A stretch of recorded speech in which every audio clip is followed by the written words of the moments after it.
social media and geolocation. So a little bit of context for the audience. There's a game, a browser game called GeoGuessr.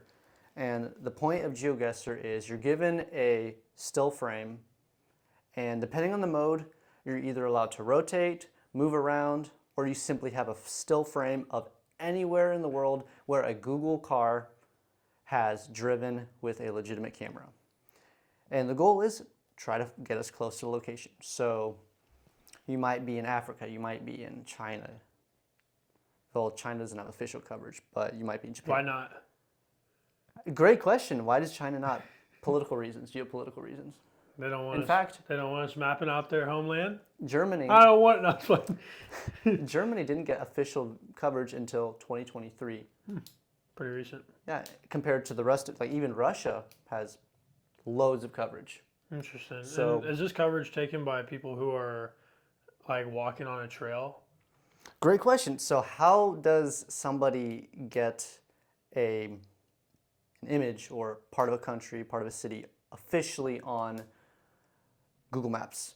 So a Google car, so somebody from Google has to go drive around and they'll mount the camera up. I've actually seen, my mom has seen. I think I've seen one too. Yeah, they've been here around here. I got lucky. Yeah. And I pulled my pants down in front of them. Yeah. More on that because I'll talk about that too, but typically a car is going to drive around streets, but they also have the ability to have what is called a trekker, where they're actually going to mount a camera on a backpack. So somebody can go maybe on a trail into like a wooded area that's harder to get to by car, or maybe like a swampy, muddy area. So multiple ways you can get access to different locations around the world.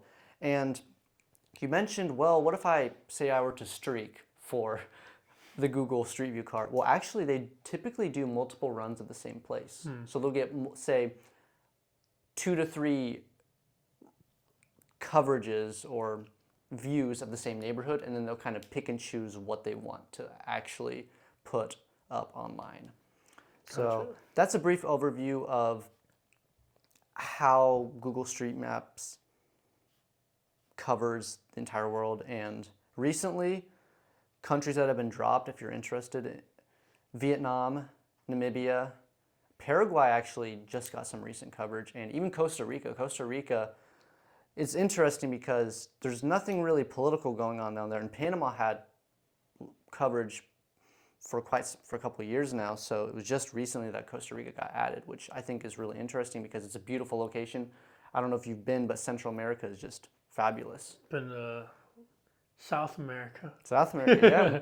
Argentina. A lot of coverage in Argentina. Yeah, beautiful down there. Yeah, but Paraguay and kind of the northern 3 states, your Suriname, Guyana, and what is the third one? French Guiana, they don't have any official coverage. And even Venezuela, but Venezuela makes sense because of the political tension that's going on right now. Yeah, no joke.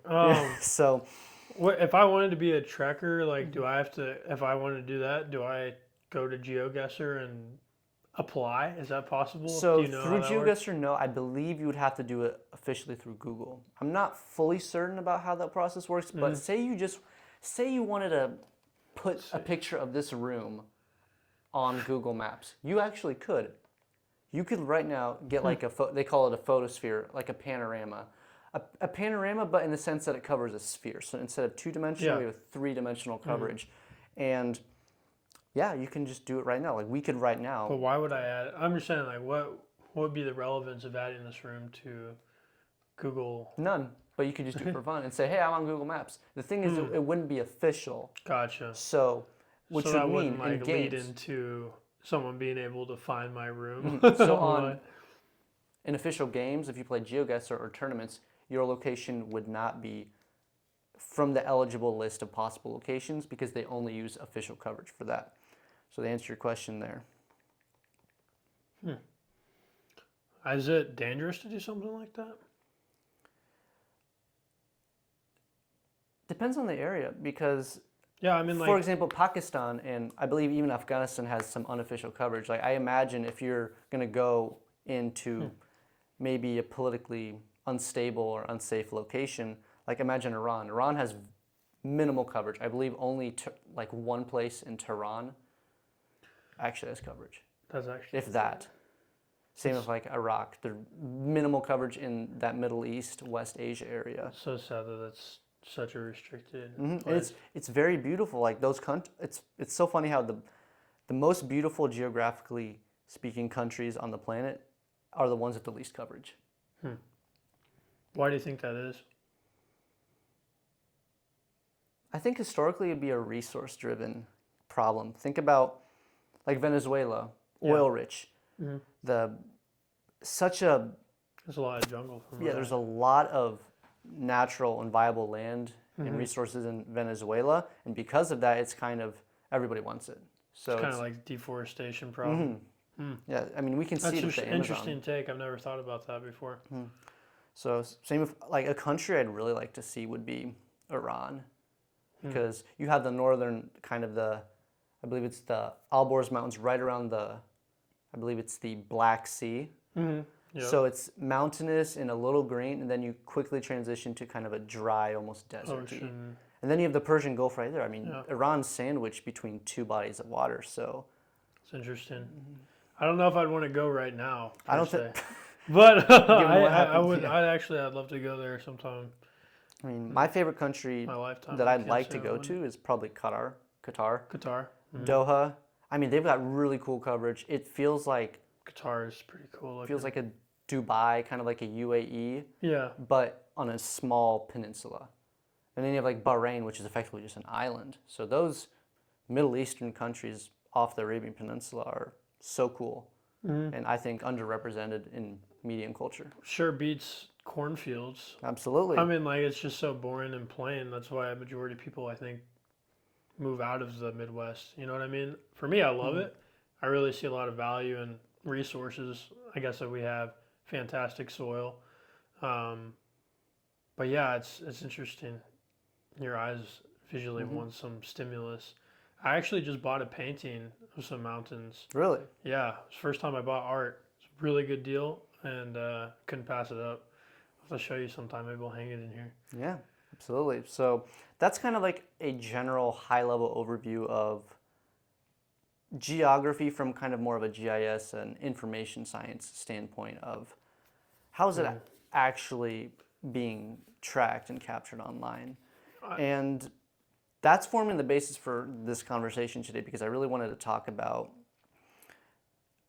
safety and geolocation. So geolocation, let me define that in very rough terms, is kind of the goal of GeoGuessr. You're given a location, maybe an image, say a highlight reel, or maybe even like memorabilia, an artifact, like a souvenir from a certain location. And your goal is to geolocate or geographically locate the item. And GeoGuessr is kind of the gamified version of it, but it plays an integral role in society right now in modern media, because with spring break coming up, if you're on traditional schooling schedule, everybody's traveling. What is spring break for those people who don't know? So spring break is a I don't know if they I feel like everyone knows. Everyone knows what spring break is. Hopefully. So anyway, I hope they do. People are traveling, and Yep. naturally they're going to post pictures of where they've gone or where they're going online. Yep. And this seems pretty harmless. Like, yeah, everybody wants to see pictures from San Diego or New York, Miami, Naples, Saratoga, Fort Myers. Everybody wants to go to Florida. It seems like everybody wants to go to Florida now. Florida's a beautiful place. God, notifications are going crazy. Yeah. So why do I think this is critical to talk about, especially right now? Now we're going into a traveling season, and summer is probably 2 months away, depending on where you're at, is you need to be careful what you're posting online. Why? Because it's so easy to geolocate. Trevor Rainbolt, probably the most famous and relevant GeoGuessr and geolocator, recently dropped a video where somebody was posting a boarding pass, a blurred out boarding pass, pixelated, removing information from a flight to, I don't know where they're going, leaving some information, like I believe it was the name of one of the airports.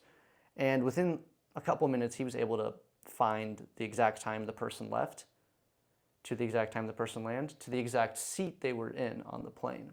Mm-hmm. And this seems like pretty harmless. Yeah. Like, okay, so what? So what? You know exactly what seat I'm in. Well, if you have that information, you can log in and change the seat. Imagine if somebody canceled the flight. Like, you got on the plane and said, sorry, sir, your ticket, no good. It's like, you have to leave. Or what if you have a food allergy and somebody changed your food meal? Somebody changed your food, your dinner or lunch, to something you're highly allergic to. And having an anaphylactic shock on a plane is not a great place to be. Yeah. At that point, you're just praying there's a doctor on board. I looked up the top 10 most visited spots during spring break. First, we have, this is 1 through 10, we have Orlando, Fort Lauderdale, Miami, Los Angeles, Tampa, Honolulu, Las Vegas, New York, Atlanta, and lastly, Chicago. Atlanta, interesting. Chicago makes sense. And then it's also obviously probably, I don't know. Yeah, this is according to, so anyone can go look at this, usatoday.com.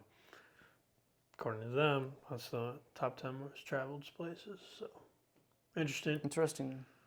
Yeah, to Florida. Florida, yeah. So, again, back to the geolocating. You need to be careful what you post online, because some reasonably intelligent person can easily find you within 30 seconds to maximum 5 minutes. And you might think, okay, what's the point?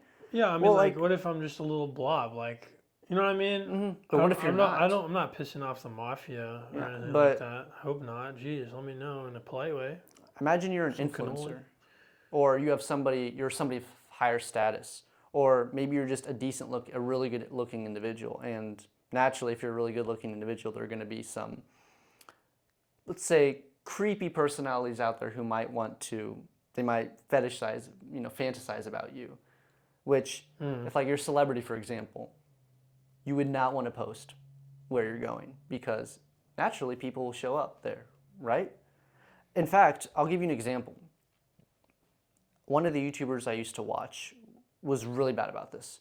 He would show like drone coverage of his house. And there wasn't a street sign or anything. Who's this YouTuber? For privacy concerns, I'm not going to say that. Oh, come on, man. I'll tell you off camera.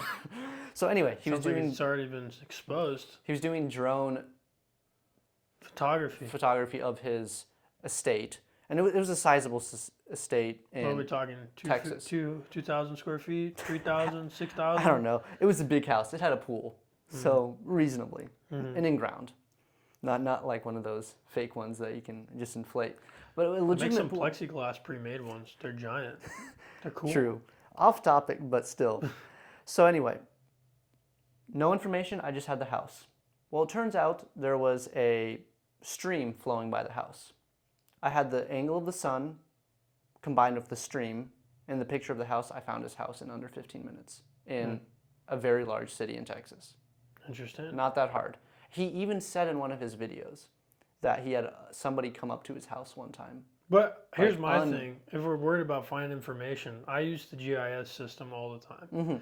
The GIS system here in Macomb, there we go. See, I just exposed our area code. You know what I'm saying? Like is that actually important though? If I expose an area code? Think about it. But I mean, just real quick on that GIS system, it has all the tax information on a house parcel and the name of the owner on there. So I mean, that information is out there, and I'm sure from a quick Google search you can look up my name and find my Instagram, my social media platforms, maybe, hopefully not, but my phone number. I bet if you could really look hard enough. And then anything that my name's affiliated with sometimes also gets conjoined. But I'm just saying, like, that's public information.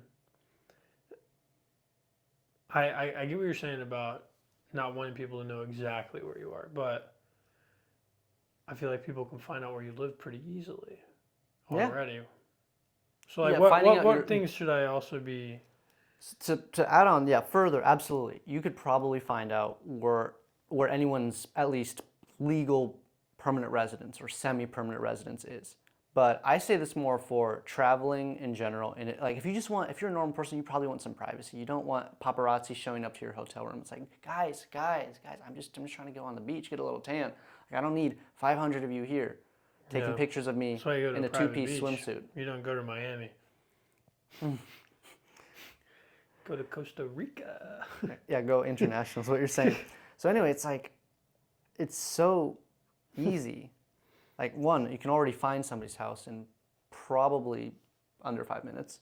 But now, from simply knowing what your house looks like, if I don't have any of that, or simply knowing what your hotel looks like and knowing maybe a city or a zip code, we're already ruling it down to not a very small sample size. So you mentioned, is like the zip code important? Heck yeah. Would you rather scan the entire United States, or would you rather scan a small city? Mm-hmm. Like, would you rather scan one city in Texas or Dallas, Fort Worth, Houston, Waco, so forth? Gotcha. So it seems trivial at first that, well, we're dividing by a factor of 10. Well, that's 10, that's 90% less work you have to do. True. So when it comes to being an effective geolocator, you want to get as much information as you can, which is also why you use a bit of backtracking.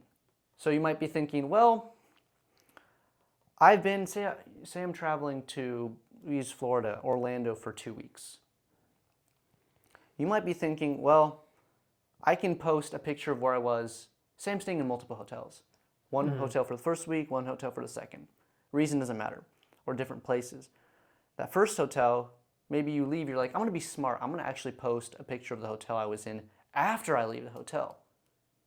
Well, turns out your buddy who you're hanging out with the next day posted a picture of you guys at a bar in Orlando. So anybody else knows, oh, they're still in Orlando. Mm-hmm. So I can reasonably deduce. But Orlando's monstrous compared to our city here. But it's tiny compared to the entire country. I agree.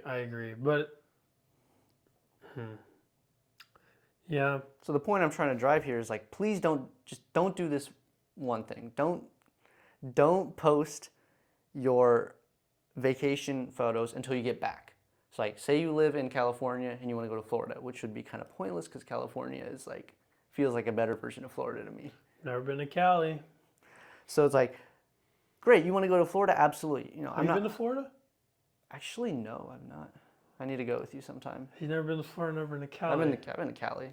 So I've been to Cali, you haven't been to Cali.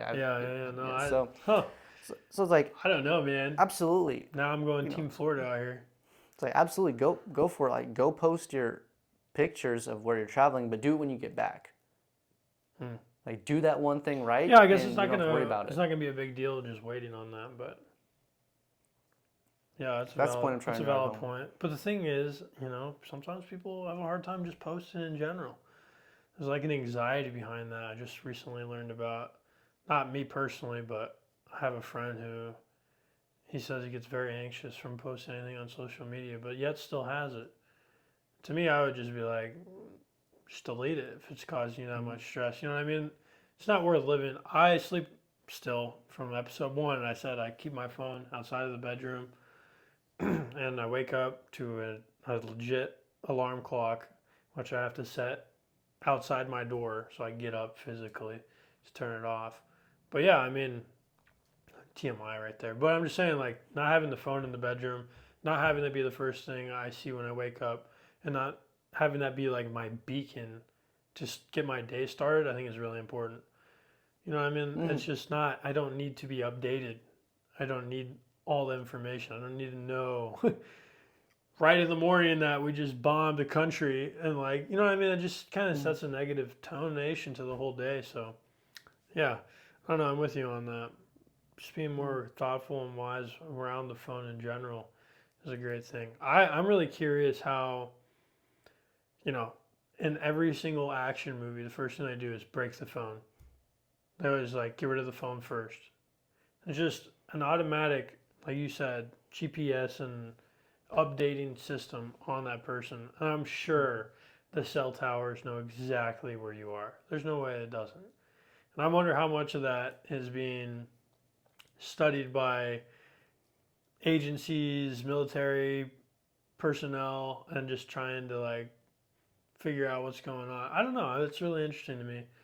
I'm glad you brought it up because another thing I want to add is be careful who you share your location with. It might seem pretty harmless at first, like, oh, I'm just sharing with my friend. Well, I know this is going to sound We share severe. location. We do. This is going to sound severe, but what if your friend is being held hostage or ransomed, for example? I know that's extreme, but Don't come looking for Stan. just be careful who you share your location with, and do agree with them in person. Don't do it over phone. Don't say, hey, now can you share me your location? I think it'd be a really good idea to talk to them about it in person. Like, hey, man, we're really close, or I think it would just make sense for us to know where we are located. Yeah, and then in your inner network, you can tell other people that such and such has my location. If you really need to find me or like something like that, you can always check with them. Because I use it just to make sure I'm not going to call you when, say, you're working or when you're driving, because you do a lot of both. So it wouldn't make sense for me. Lucky me. So like if you're on the road, I'm going to check your location, and it's like, I probably shouldn't call him right now. Hey, you can call and drive. If you got a phone holder, just saying. Just saying. Or AirPods. I don't know, yeah. I feel like we did a pretty good job of kind of solidifying the importance of safety around social media and kind of the truth about geolocation. But let's continue. I mean, you got a lot of questions about geography, GIS in general. This last Super Bowl, actually, Redfin, they had a geolocation key, actually. It was to win $1 million house.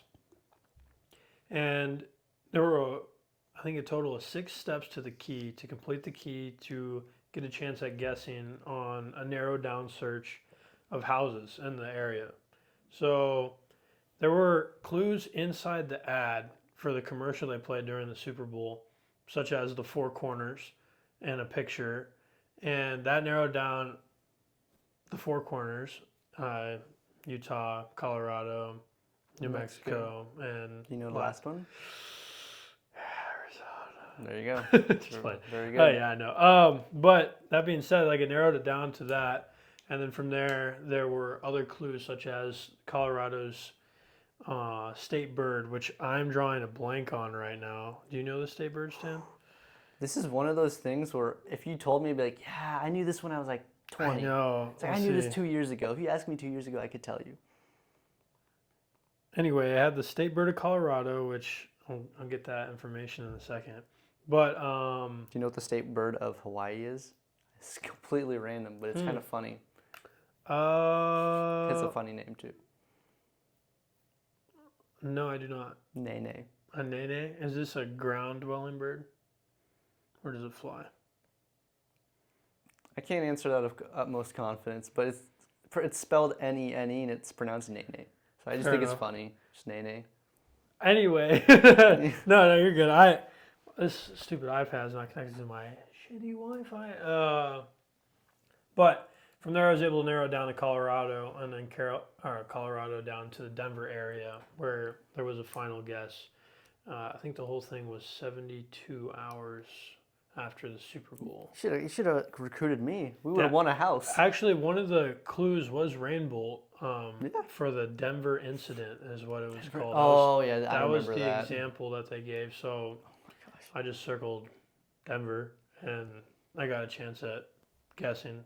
That being said, though, I didn't win the house, and I mean, would have if I was there, but I didn't. I don't know. Maybe it's like reminds me of the Idaho incident. Idaho? The Idaho. Idaho. Nice. So, for context, for the non-geography nerds, the Idaho incident was when Rainbow and a bunch of other pros thought, they thought Idaho looked like Hawaii, so they all went Hawaii on Idaho, I believe. Huh. And I think there was another incident when they all went Idaho on Hawaii. Similar incident. Which is, I think is really interesting. Well, you're telling me that Hawaii can look like a continental state. Yeah.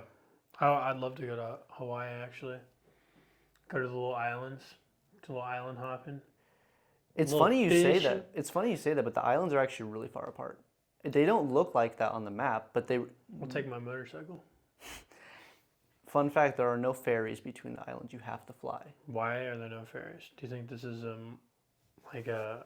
Actually, several reasons. Is this capitalism in the making? Several reasons. One, the water is actually kind of tumultuous in that area. I mean, it's choppy. Two, the islands are far apart. This is why I don't really like some projections, map projections. That's a whole nother topic, but make the islands look really close together. They are not close together. There are a couple, I think maybe like Lanai and Maui, which are close. You could probably see them. Like if you were on the coastal one, you could see the other. But this isn't like a swim. They don't even take ferries. And they call it puddle hopping. Puddle hopping? The plane going whoop, whoop, whoop. Island hopping? Puddle hopping. Puddle hopping, okay. And I believe, I read this recently that another reason they don't actually have ferries is it could actually disrupt marine aquatic animal migration patterns. Oh, act like we don't already do that. And yeah, we have the Great Pacific Garbage Patch right above. We got that, and then now we got, you guys are worried about the birds, you should be worried about the fish for those underwater turbines. I'm just saying, there's a whole bunch of shit that we do. That patch should be a conversation in itself. Yeah, that patch, I believe the last time I checked, the patch is larger than Texas. I know, and that's insane. Is insane. Yeah, that's a state the size what's of what's the largest state? Alaska. Yeah, and then I want to say it's Cali. I'm pretty sure it's Cali. I think it's Cali, Texas. But it's funny how we bring, I actually kind of want to go on a tangent there because it'll be interesting for the viewers. They can learn something. I'm going to say this intentionally vague. What is the largest city in the U.S.? Largest city to what? Population? I'm glad you asked. By area. By area. Ooh, so then I would go Austin. Sitka, Alaska. The top 3 largest cities in the U.S. by area are in Alaska. Well, that's goofy of me. You know why? Because Sitka, over 75% of the city limits are water. Okay. But of course, if I were to ask you what's the most populous city New York. in the United States, NYC. So gotcha. That's really interesting. That's why you have to be careful. Even when you're just talking to people, or maybe it's for a class. Is that a quiz bowl question? Yeah, it is. Largest versus most populous. That's why I actually got scolded for this when I was starting out being a geography editor. You got beat. Is that you can't use largest without saying by area or by some other metric. Having to be very specific. You have to be specific. But you can say most populous because when you say most populous, you're saying population, people. Mm-hmm. Interesting. That's good. So I didn't know that interesting about tangent to go Alaska. on. Yeah, no, I didn't know that. Yeah, I mean, you've answered the majority of my questions. It's like, I believe another, we're talking about Florida, but do you know what the most populous city in Florida is? It's going to surprise you. I'll just say that. Is it on the Gulf side or the Atlantic? No. Technically Atlantic. I mean, it's not really on the Atlantic, but it's basically on the Atlantic. And so it's more central? North. It's going to surprise you, but it makes sense. Like when you look on the maps, if you look on the maps after, you're going to be like... Tallahassee? That's not a bad guess. Tallahassee's actually really small. I think it has less than 50,000 people. It's actually Jacksonville. I know, I would have never thought that. Everyone would have guessed like Miami, which makes sense. That's like kind of the instinctive response. The city limits are cut off quicker from the ocean. That's actually crazy to think about. Why would they include, do you think Alaska includes the city limits into the ocean for the sheer fact that like they want, like, what do you think the cause of that is? Do you think that's strategic? I mean, why would you want to have more space even though it's unusable? I could imagine maybe it's for shipping or fishing reasons, something like that. Maybe it's like, well, this is where we catch the majority of our salmon. I mean, Sitka salmon, for example. So 75% of that city being pure water, maybe that's simply perennial fishing grounds for them. It's like protection over other... Interesting. But yeah, that's another thing to talk about as well is the question is, well, what are the 10 most populous cities? Then it's like the other question you have to ask is city proper.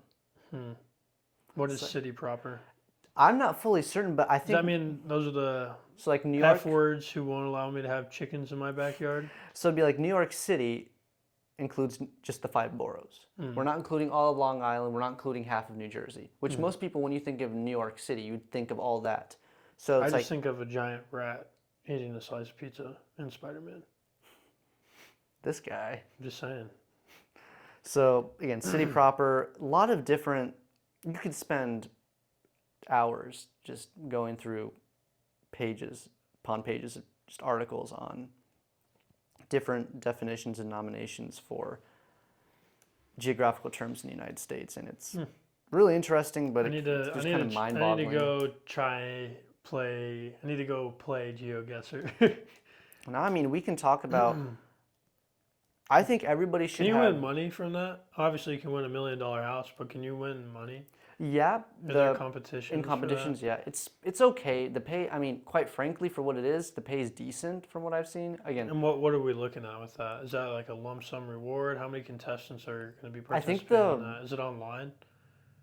So the championship, I guess they call it the World Cup. So I believe the winner. I want to say the winner walks away with at least $20K, which is not bad. It's not good. Are you going to go play? No. Why? I'm not that good. Oh, $20K? Who cares if you're that good? It's worth $20K. I think it might be. I thought I saw $40K floating around somewhere, but that might have been the total prize pool. So I'm not for sure. Good enough. Like Stanley needs to play. Wait, but you're talking minimum $20K, which for what it is, for just knowing geography, that's not bad. But like, it's not a full time. It's not gonna.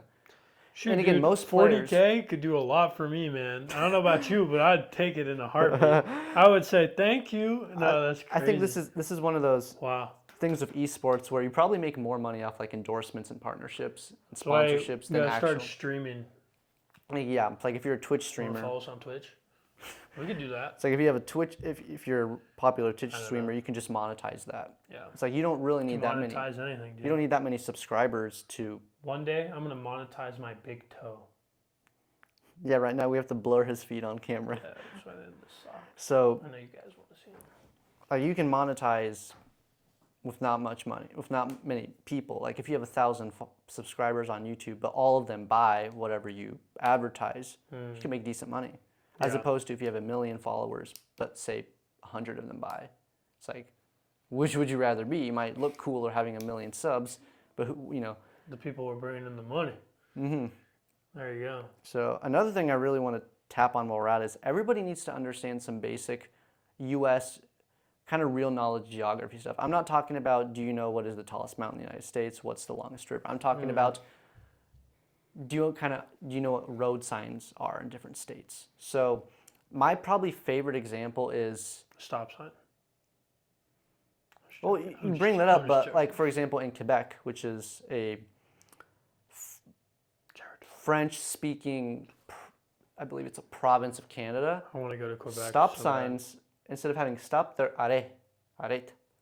A-R-R-E-T, which is stop in French, which I think is really cool. And in Mexico, it's alta. Alta, And then in other places, it could be para.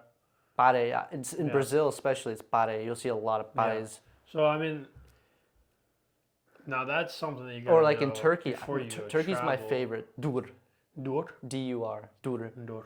Like whenever you see a dur sign on GeoGuessr, you know you're in Turkey. Do you know what it is in Russia? Just stop.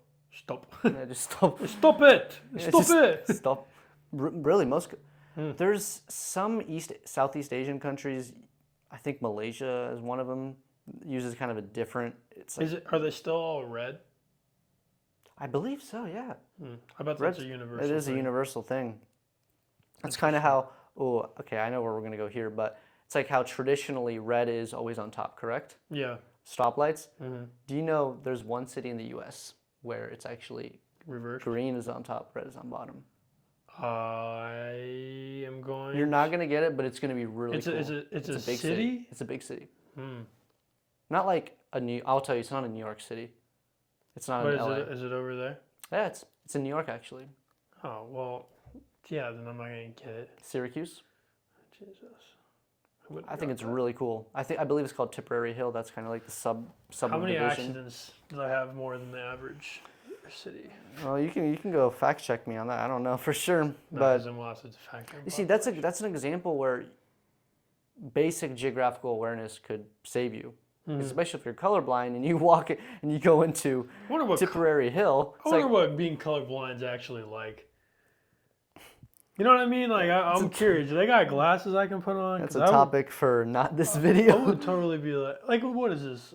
Green? I got a whole bunch of different shades of green back here. You know, we could talk about that, but that's a different topic. Then, what else? License plates. I think this is going to seem so trivial, and you're probably going to wonder, like, why should I care? I wish we had different license plates here in Illinois. Yeah, we could make so many prettier ones. Have you seen New Mexico license plates? Have you seen Hawaii? Hawaii license plates have a rainbow. God. Yeah. Sweet. And then New York is easy. Dark, like a very thick yellow. New Jersey is like a pale yellow. So those are pretty easy. Montana's plates are pretty cool, actually, as well. Idaho's are so interesting. So they're actually red, white, blue. Red, white, blue. White in the middle so you can see the number. Red on top, blue on bottom. Really cool. Then I believe it's Vermont. What flag is that? Red, white, blue. Like, I actually don't know. Because like French is would be vertical. It might be I have to figure that out. I'll write it down. Then Vermont has green license plate, a very nice shade of green because it's called the Green Mountain State. The Green Mountains run through the majority of Vermont. I'd love to go. And I'm sure that's such Northeast a pretty place. is a very pretty place. Lots of very nice forests.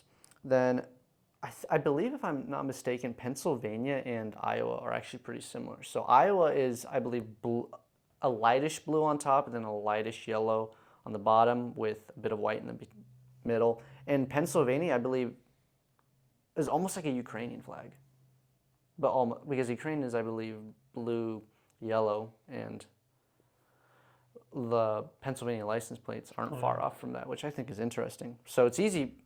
If I'm not paying attention, sometimes I mix up the Pennsylvania and Iowa plates, which is they're not similar states. So gosh, Iowa's more boring to drive through than Illinois, and more boring than Nebraska too. And not enjoy driving through Nebraska. One thing that I'd like to touch on is so we live in the middle of some cornfields, essentially. We have some bigger populated cities close by within an hour to 2 hour radius. And then we have Chicago, which is between 3 and 4 hours, depending on where you are. But at least for us, it's around 4 hours, I'd say, driving the speed limit. I think it's important, though, to have the capabilities of being able to navigate to those little cities that are surrounding you, maybe being a half hour to an hour away. Can you do that without your cell phone? Like, can you just read a map? When's the last time you read the key to the map? And when's the last time you just were able to read the road sign and get to the location you're trying to go to? I have some fears and stipulations on the grid system already. I believe it was 6 months ago that we had a giant crash because of the Amazon data center going down. Do you remember that? I've heard about it. I'm not trying to say it was 6 months ago, but it was relatively within the past year. Within the past year, 100%. And I remember it was some crazy percentage of the whole world was down because of that. So I mean, imagine that happens to you, or your cell phone's just totally stopped working. Are you going to be able to get around? Like, to what length are you able to travel? Could you make it back home from your spring break vacation from Florida to Illinois? Is that something you can do? I think it's something that, at the very least, you should try practicing with small things. Go explore. I think it's okay. Let's try a new restaurant. Read the name of the location, and I'm not saying don't use your phone, but look it up, find a route, and then try driving it. And if you get lost, that's okay. And you know what? You have a reward when you get there. You get to eat. I don't know. I think that's something that that's something you can do currently. You can try that out. And it's also okay to get lost. A lot of people are like, it's the end of the world. And I mean, yeah, if there's a time crunch, sure, it can be really annoying, but we're all human, and also helps you explore, which I think is really Again, important. back to geolocation importance. It's another a thing I definitely want to mention because this is paramount.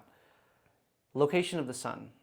This is going to seem like I'm just preaching Eagle Scouts nonsense, but it's very valuable. In the northern hemisphere, I'm talking like a traditional. You're not at the North Pole. Like if you're at the North Pole, kind of break this rule kind of breaks down a little bit. How'd you get there? Let me know. I actually want to go. Or if you're at the South Pole, then this rule kind of breaks down. But if you're in the northern hemisphere, the sun is generally going to be in the south. Not like all the way far in the south, but if you lined up a compass, it would lean more toward the south side. If you're in the southern hemisphere, it would lean toward the north side. This is why they teach you in Eagle Scouts or whatever, Boy Scouts, Girl Scouts, that the moss is always going to grow on the north side of a tree. Why? Because it's the side in the shade. And additionally, sun rises in the east, sets in the west. Seems very trivial, but it's good for planning your driving because like if you know you're going to be doing a lot of driving one direction, especially in the morning or the evening, we all know how dangerous it can be when like the sun is blaring and you literally can't see anything. Yeah, I actually have a friend who died. Like I'm not even joking, died because the sun was in the driver claims that the sun was in his eyes and he struck him and got crushed underneath the semi. Isn't that crazy? That's really unfortunate. So yeah, what Sam's saying is wear sunglasses. You look cooler too. So again, sounds trivial, but very important when we go back to geolocating, especially. And that's why I'll kind of reiterate a point is even if you give me zero context of where like a vacation photo is, if I have the sun, like you got the hemisphere. I got the hemisphere. It just helps you narrow it down. Which seems like, oh well, I got it's half the Earth now. Well, that's I just narrowed it down by 50%. Yeah. We got to think about it from a percentage point of view. That's huge. Yeah, I mean, I definitely think getting used to your cardinal directions is a fantastic thing just to do in general. Knowing that you're walking south or walking north or this way is north and that way is south. Like, you know what I'm saying? East, west. Like I don't know. If you practice making your brain entertain a mental compass, I think not only will you be more geographically aligned, but you have better awareness of where you are. You have a peace of mind when you're out and about. But it's just a little something extra to think about, and I think maybe it can bring down something to 50% more probability. Yeah. Having more chance to get out of a situation when you get lost. No, that's a fair point. Yeah, is there anything else you want to say? Or? I was actually gonna turn it over to you. Like, do you have any more questions for me, or you've answered all of mine. I would say I really enjoyed this conversation. Absolutely, I'm trying to think right now because this is that was really insightful. Definitely, kind of want to leave some more tidbits of like how you can apply these things in your daily life, or again, how can you protect yourself better online? Yeah, I mean, I really enjoyed the point you made about just wait till you get back. Enjoy don't worry about. No one online matters, right? They really don't matter. I thought about it the other day, but you can fake FOMO. So like, FOMO is when you feel like you're missing out because somebody posted. Fear of missing out. Sure. It's still an F word. Same thing. So you feel like, well, I just saw my friend. He's going, he's taking his best buddies, not me, to Florida, and I'm stuck here. Well, you realize you could actually fake that. Like, imagine you go to your gas station and you have your friend take a picture of you at the gas pump and you say, I'm getting ready for the road trip to California. Yeah. Very few people, especially if they're not inclined with geolocation skills, they probably couldn't tell that you're bluffing. Yeah. They'll be like, oh man. Anything you want. Like you could say you're in New Mexico when you're in Colorado. You could say you're in a different state. Of course, if it's very dry and you say you're Vermont, then it's like you're kind of being foolish at that point. But the idea is being skilled at geolocating and having a very strong geographical awareness will prevent you from getting misguided and misled online as well.